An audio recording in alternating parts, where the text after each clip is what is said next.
Okay, talking to me today is Rori Glison, an Irish writer, playwright and a screenwriter, Trinity College Dublin graduate and Oxford University graduate, and a very, very talented person in general. Hello, Rori. Hello. Welcome to Rostov. I'm really, really glad to be welcoming you not only to our university, but to Rostov-on-Don and the Russian Federation in general.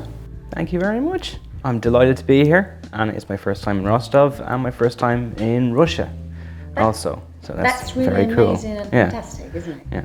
I should also mention that I also graduated from the University of Manchester and University of East Anglia as well, and I get in trouble if I don't mention their names with the other ones. I've gotten in trouble in the past for various omissions, so shout out to them. Good that you mentioned that now. Yeah. Nice. So, and we have to say that you also worked as a writer in residence in the University of Manchester for some time, teaching there the students of master degree. Yeah, I was in the University of Manchester in the creative writing department in the Centre of New Writing for the spring term, so the first 6 months of the year. They gave me money and an office, and they gave me. It's so nice when you get paid. I've never had an office before. Well, it was somebody else's office, and then they gave me a second office in the museum. There is an old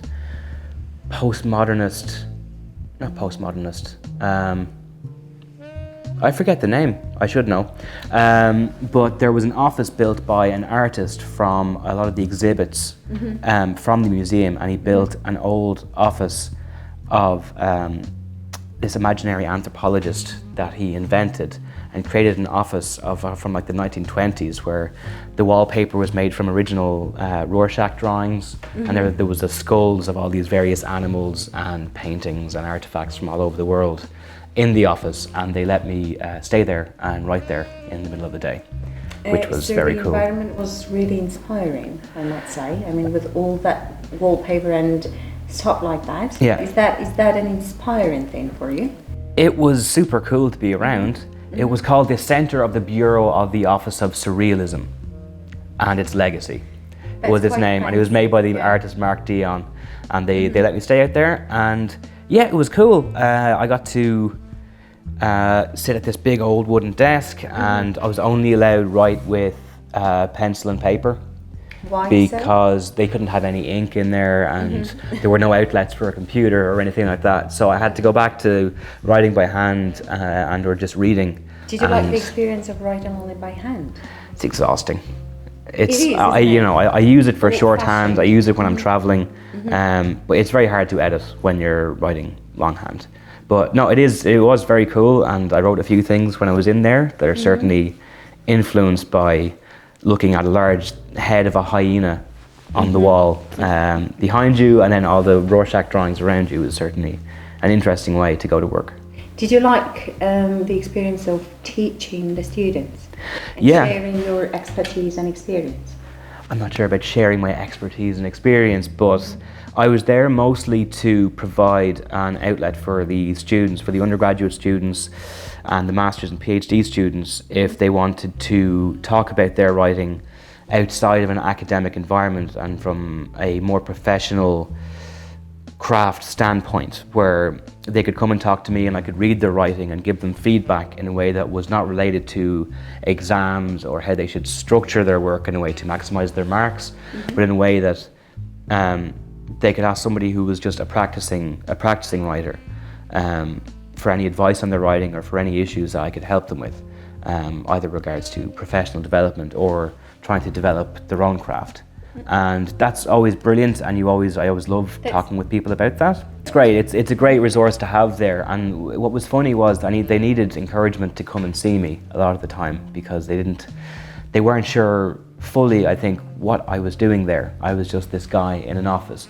But when I went in, I had the opportunity to teach there as well. So I went in and I gave some critical lectures, and then I gave a few creative writing workshops as part of that. And once they're in the room with you and they can kind of see you talking about literature from various perspectives, they're more comfortable with you, and they're much more likely to come in and ask you for your thoughts. And they also had a poet there as well, who was the Burgess Fellow for Poetry. It was a poet called Zafar Kunyal Zaf, who was a fantastic poet, and he was down the corridor as well, so the poets could go to him and the fiction writers and the screenwriters could come to me, or we could switch. And yeah, it was a very cool place to be. Sounds really interesting. It sounds really exciting environment to be in. Absolutely. So talking about teaching, you have been delivering lectures to our students for several days now.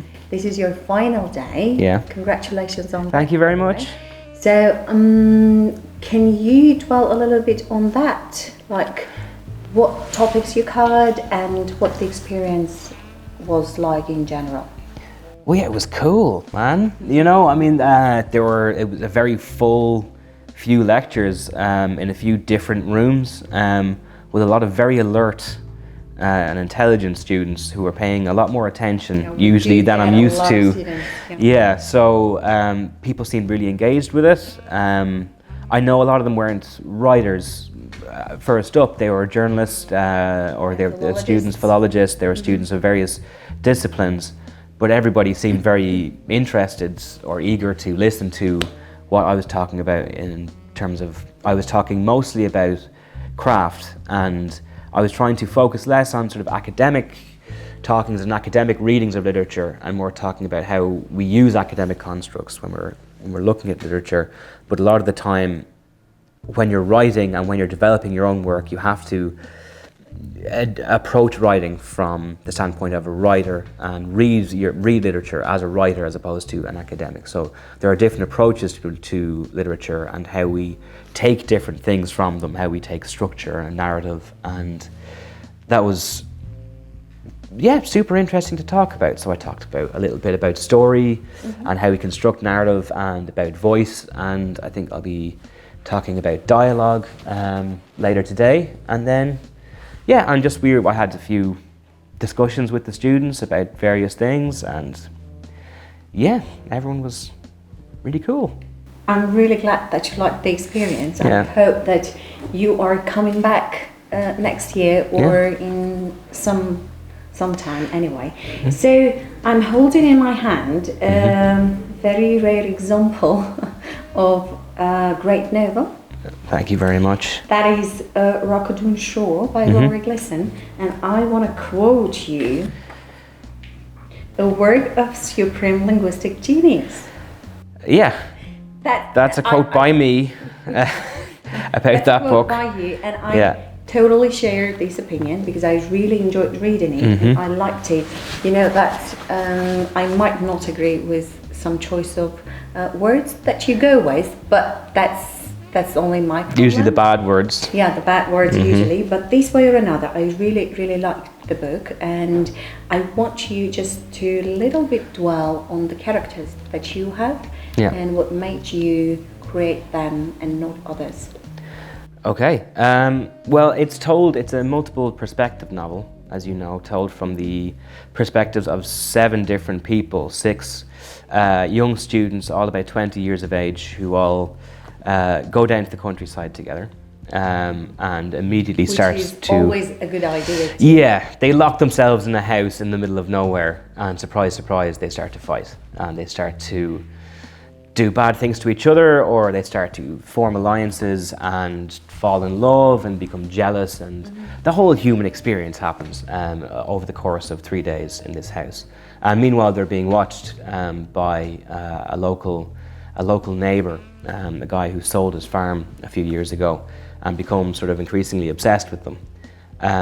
So how I started with that was I wanted to vaguely write about people my own age, from my own sort of background. I tried writing more sort of ambitious, voicey characters before, people who were a lot older than me, people who were in professional positions very high up in these various corporations, and I was trying to write that when I was 23, having never worked in a high-end corporation or been... Yeah, that can be really challenging. Yeah, so I found it wasn't really working because I wasn't getting the voice right, and I was structuring it particularly well, so I had to give up on it. And I thought, well, let's just make it easier on myself and start with people who are a little bit more similar in background and age to me. You have to relate to your characters this way or another. I wouldn't say you have to. It was easier for me to begin with, just to have a start, and it was a structure that I felt I could do, where I wanted to not have the same story from different people's perspectives. So we hear about the whole weekend from one person's perspective, and then we go back 3 days and we hear about another person. I wanted quite a postmodernistic thing to do, isn't it? Yeah, I don't know how you would categorize it. I'm not. Yeah, there was a book by As I Lay Dying by William Faulkner, has the same sort of structure, and there was a book by John Steinbeck called The Wayward Bus, which is a little bit less known. And I was a bit lost about how I was going to structure it until I read those two books, and I went, okay, they're great books, and they were written, early-ish 20th century, mid 20th century. So I'm not sure where they're modernist, realist. I presume it doesn't really matter to me, other than they were very good books. To be postmodernist. Yeah, they were very good books.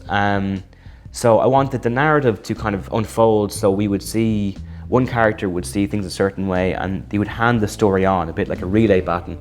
So we would never get the full picture from any one person, and we would get different events from different people's perspectives, but they wouldn't dwell on them too long. So you were forced to kind of take sides, and you were forced to imagine, if you're given only one part of a story from different angles, you have to then start, the object was to then start to think, well, how is another person seeing that perspective? Because I know that they saw a fight this way, and now we're getting a different justification on a new fight this way, but that's not how that person would see it. So you start to. This is what postmodernistic writers would do. Is that true? Okay, yeah. Right. So, well then, there we have it. I think we have categorized you as a postmodernistic writer. You can categorize how you want. Yeah. So no matter how hackneyed the next question might sound, but I think that it is really important, and I'm going to ask you it anyway. Okay. So is there a certain writing procedure that you follow? If yes, what is it usually like? There's not a procedure I try and follow, and everybody's different. What usually works for me early is I try and get the voice right, and you start with a vague overview of, you have an idea of what would happen if a bunch of people went down the countryside and started to fall out. And it was as simple as that, as starting with that. I just started with one character, and then I said, okay, that's working for a little while, but I'm starting to get a bit bored with them, or I want to see the world a different way. So not quite what's the opposite of that, what's an interesting antithesis to that person. And you start that way, and usually it starts for me with voice, and it starts with some sort of problem or some sort of objective that they're trying to go through. What happened with this novel was that I wrote the entire book from the six perspectives of the young people, and had the figure of Maliki there, and the old guy watching them. You never see it from his point of view. You only see him entering and coming in, and you only get to judge him by his actions, which, when taken by themselves, are quite scary and quite unusual. And when I finished the first draft of the novel, I realized that I was actually very interested in why that person has acted that way, and I knew in my head why he was doing the things that he was doing, but I wanted to get a perspective on that. So I wrote the first draft within the space of about maybe a year, and then I spent several other years editing it. And that's usually the process for most people, is you get the first draft down, and then the real work begins, and then the real story starts to come out from basically rewriting and editing and trying different things. So the procedure is usually get something on the page that you can work with, and then just get to work. So it's not the process or the procedure of writing that is exhausting you, but it's the process of editing that's really exhausting rather than reviving. Yeah, well, it's not so much exhausting. I mean, it can be the first draft can take a lot out of you emotionally a lot of the time, because you have to feel yourself into characters' minds. You have to, if you're building towards an emotional climax, in order to write it a certain way, and in order to write it to where you feel it, you have to put yourself in those positions yourself mentally, and it can be quite emotionally tiring, as well as just you're staying up very late drinking a lot of coffee and smoking a lot of cigarettes. Can be really grueling as well. Yeah, but that's fine. You're not working in a mine, so it's fine. Yeah. And then after that, the hard work and the very frustrating work and the very finicky, picky, intellectually draining work tends to happen with the edit, because you start to need to establish patterns, you need to establish shape.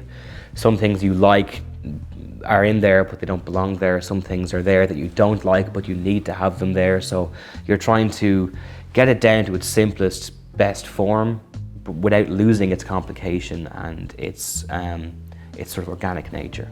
I mean, if you draw a comparison with mining or any other labor like that, this one seems to be more tiring and more exhausting and more grueling than that of a miner. No, I would say if someone asked me, do I want to swap? You wouldn't. Yeah, I would stay there with my nice coffee in the library doing that. That's fine. You mentioned two writers who you kind of picked up ideas from about the structure and shape mainly. I'm not going to ask you about other writers who you look up to or who influenced you, because it's obvious. So for certain apparent reasons, I think that these are Joyce, Steinbeck, Beckett and many, many others. But the question that I'm more interested in is whether there was a writer, an author that you didn't like, but you grew to love and appreciate with the course of time. That's difficult. Usually I'm a bit of a coward. I tend to make judgments on books pretty early when I'm reading them about whether I'm going to like them or not.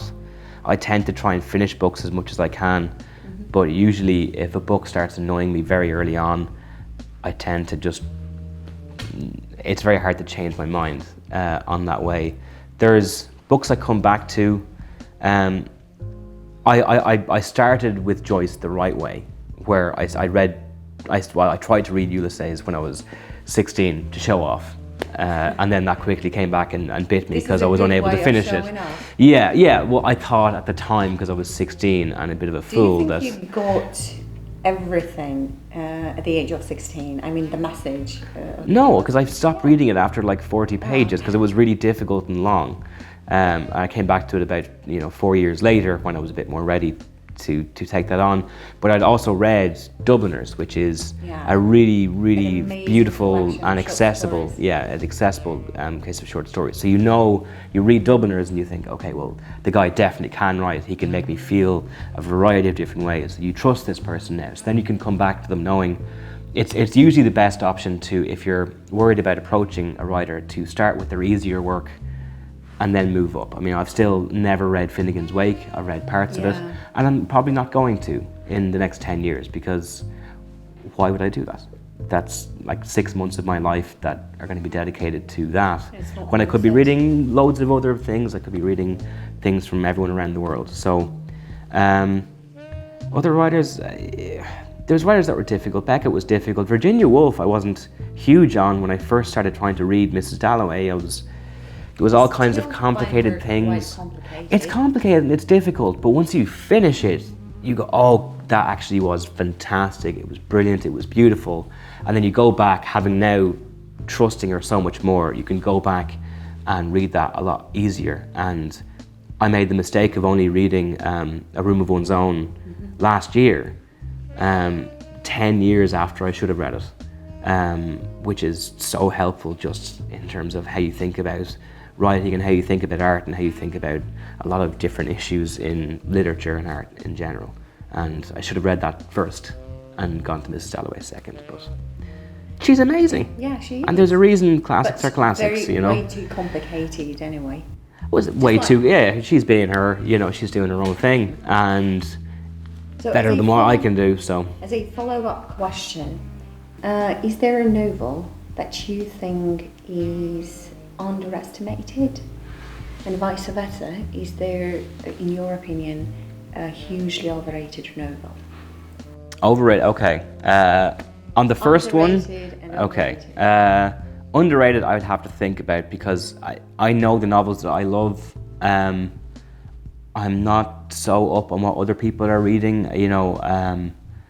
I wish everybody, I think they are now. Ian McBride is one of the best living authors around, and she's getting huge attention in Ireland and in England. I'm not so sure how much attention she's getting in translation or abroad, but she's finished 2 books. No, that's Anna Burns. Ian McBride wrote A Girl's a Half-Formed Thing and The Lesser Bohemians, both of which have now been absolutely heralded as works of genius and are instant classics, and they are fantastic and difficult. They're difficult novels to read. You kind of have to work at them a little bit, but they're beautiful and challenging and conflicting, and I would say to anybody who wants to read a book like that is not going to let you down. I don't know how widely she's read in the world, but those are 2 books that have made a huge impact on me emotionally over the past few years. Again, Roddy Doyle is a huge favourite of mine. He's amazing. Great. I'll be teaching a short story of his later. In the afternoon. And he is absolutely beloved in Ireland, and he's doing a lot of very different things. And I'm not sure, when I was in England, a lot of the time English writers hadn't heard a huge amount about him. They knew that he'd won the Booker for Paddy Clark, but he has so many other novels and short stories that are absolutely beautiful and brilliant and show how much love and empathy and craft can go into a very simple short story or a book that appears as if it got a lot of stick over the years for having too much dialogue, or having plainer sentences without a huge amount of polysyllabic words or whatever. I don't know why anybody would think that was a bad thing. Kurt Vonnegut was accused of the same, and I tend to love writers who keep it simple and make me feel like I'm in the room, because there's Hemingway was writing in a very simple way as well. Yeah, and I tend to appreciate that generally, because I don't know a lot of very complicated words, and I'm not good at remembering them. And I can't use them myself, and that's how I try and write. I try and keep it as simple and kind of as flowy and as understandable and as close to human speech as I can without going too far outside of that. Okay, so to finish it all up, I really do love a film which is called Midnight in Paris. Have you seen it? Yeah. Directed by Woody Allen and Owen Wilson, I guess, he's starred in there. Yeah. So it follows a very successful screenwriter who finds himself in Paris, traveling back in time every night at midnight. So he gets to meet a lot of amazing people, representatives of art in general. Yeah. If you had a chance to go back in time, if there was a time machine that could take you back in time, and you could choose to meet any writer or any other representative of different art, who would you rather meet, and what piece of advice on writing would you ask? Oh God, I have no idea. The concept of the time machine bothers me, because you start to think about all the various things. Can I interfere? Can I do things? Usually as well, considering society is on an upward trajectory. Usually the farther back you go in time, the worse it is for a lot of different people in terms of rights and a lot of things. There are no dire consequences. Okay, I'm going back to time. Yeah, there are no dire consequences. It's just you getting to meet someone amazing. I forget who it is. Somebody has a very good story of being driven around Paris by Beckett. That sounded very cool. And for apparently all that he was quite a sad man in prose and quite despairing and pessimistic, apparently he was great crack. Driving around. From Irish means fun. Yeah, apparently he was great fun and a fashion icon as well. There's a large Twitter stream dedicated to Samuel Beckett's outfits and his black turtlenecks. So that would be cool. That's the first one I can think of off the top of my head. Yeah, sounds great to me too. Yeah. Thank you so much, Rory. Thank you very much. For the interview and for being here. No worries. It has been a great pleasure. Same Thank for you me. so much.